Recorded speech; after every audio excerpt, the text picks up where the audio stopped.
E aí galera, meu nome é Gustavo, sejam bem-vindos ao meu canal. Nesse vídeo vamos continuar a falar ainda sobre qualidade. Dessa vez veremos como são usadas as regras de WestGuard, aplicadas nos gráficos de Levi-Jennings. Então espero que vocês aproveitem bastante o conteúdo desse vídeo, tem muita informação quente aqui. Esse é mais um vídeo do canal Projeto Análises Clínicas e peço a vocês que se inscrevam no meu canal, deixem um like, ativem o sininho para maiores notificações e façam seus comentários. É fundamental para o crescimento e melhoria do conteúdo. Agora, sem mais enrolação, vamos servir esse vídeo.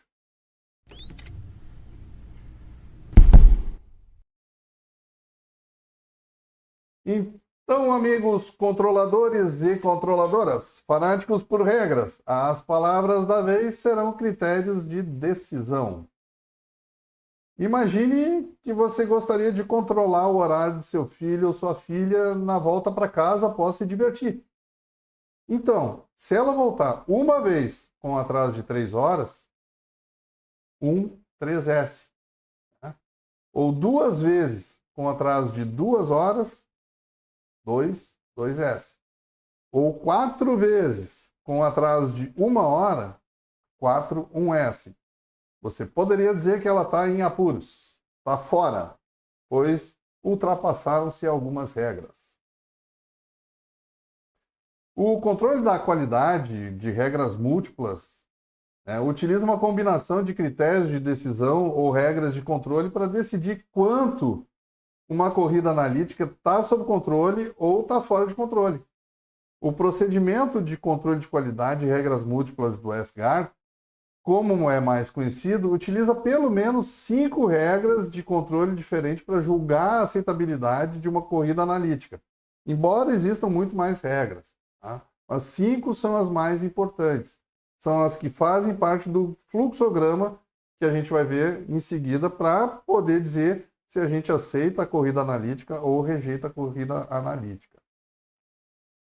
Então, por conveniência, as regras têm nomes abreviados, como, por exemplo, 2S, né? Para indicar a medição do controle excedendo os limites de controle de 2 desvios padrões. Ou seja, uma medição passaram 2 limites de desvios padrões. As combinações de regras de controle são geralmente indicadas utilizando uma barra. Né? Então, por exemplo, se a gente tivesse 2 regras, seria 3S barra 2S. Tá? Então, quais são as principais regras a serem observadas? Eu já vou colocar um gráfico gerado aleatoriamente, né? Para que a gente possa discutir um pouquinho sobre essas regras aí. Tá? Essa regra que está sendo mostrada, ela é a regra 3S. Ela se refere a uma regra de controle muito utilizada também no gráfico de Levi-Jennings, quando uma única medição de controle passa 3 desvios padrões. Não importa se superior ou inferior. Tá? Essa regra a gente considera ela como um erro aleatório. A próxima regra é a chamada 2S. Ela se refere quando uma regra de controle utilizada no gráfico de Levi-Jennings, uma dosagem ultrapassa 2 desvios padrões. Também não importa se superior ou inferior. Né? Também é um erro aleatório. No procedimento original de regras múltiplas de WestGuard, essa regra é utilizada como regra de alerta para acionar uma inspeção mais cuidadosa sobre os dados de controle através das outras regras que vão ser vistas, né, que vão ser consideradas regras de rejeição. A 3S que foi vista anteriormente já é uma regra de rejeição. A gente tem a regra 2S, que 2 medidas de controle consecutivas excederam o mesmo limite de controle de 2 desvios padrões.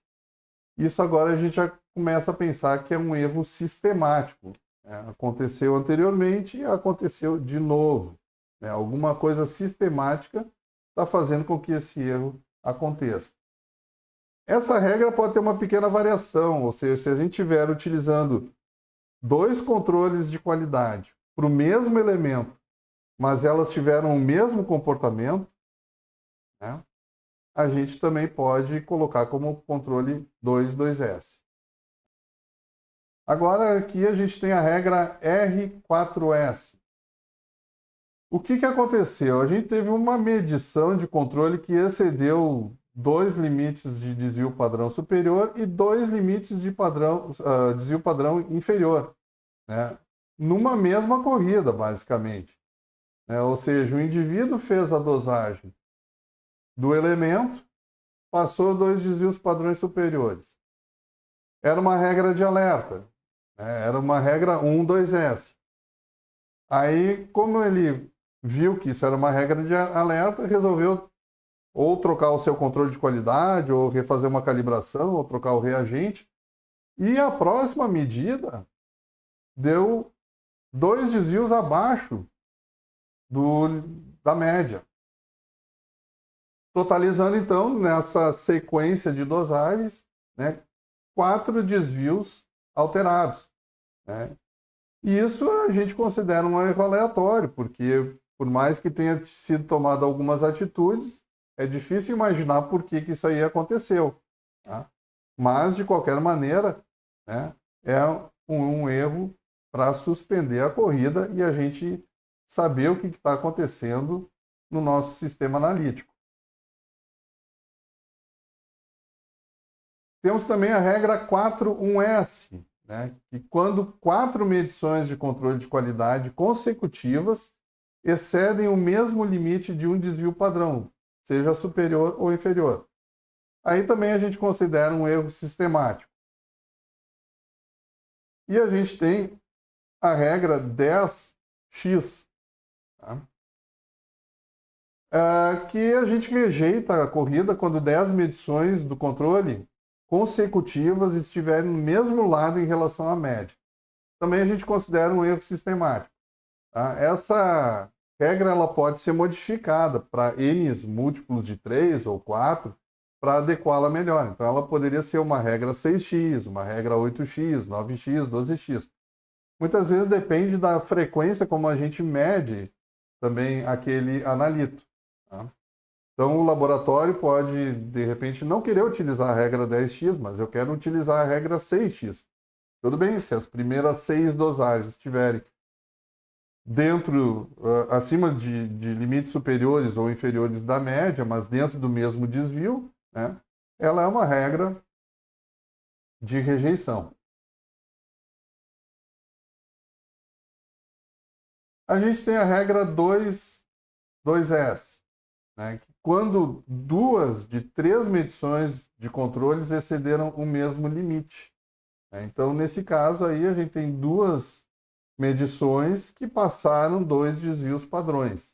Podem também ser 2 desvios superiores ou inferiores. Então, qual é o esquema de interpretação das regras do SGAN? Inicialmente, né, os dados obtidos pelo controle vão ser registrados, sob forma física ou digital, né, e logo em seguida plotados num gráfico de Levi-Jennings, como eu falei no vídeo do gráfico de Levi-Jennings. Então, a primeira coisa que a gente deve observar é a regra 1.2S. Né? Caso essa não tenha sido violada, segue o baile, os resultados são liberados, mas caso contrário, né, ela, como eu disse, é um sinal de alerta. E a gente deve observar, então, as seguintes regras. As seguintes regras é se depois dessa 1.2S vai aparecer vai ter algum ponto ou dado que violou a 1.3S, ou a 2.2S, ou a R4S, e assim por diante. Tá? Pode ser que na próxima dosagem, depois daquela 1.2S ter sido violada, o próximo dado de controle volte a ser próximo da média. Então não tem por que se preocupar. Né? Mas se depois dessa regra 1.2S for repetido o controle de qualidade, ou for colocado no próximo dia, e houve a violação de outras regras, como as que estão descritas nesse fluxograma, 1.3S, 2.2S, R4S, 4.1S e 10x, tá? Caso alguma dessas regras tenha sido violado, né, nada de resultado deve ser liberado e a gente deve avaliar toda a nossa corrida analítica e avaliar todos os possíveis problemas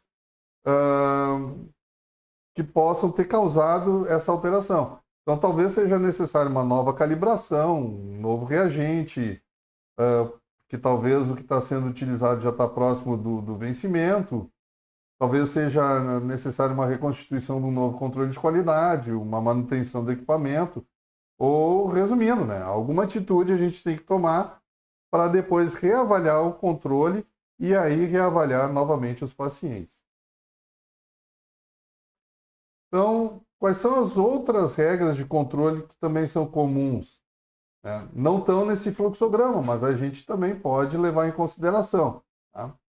A gente tem, por exemplo, a regra 3.1s, né, que ocorre uma rejeição quando 3 medidas de controle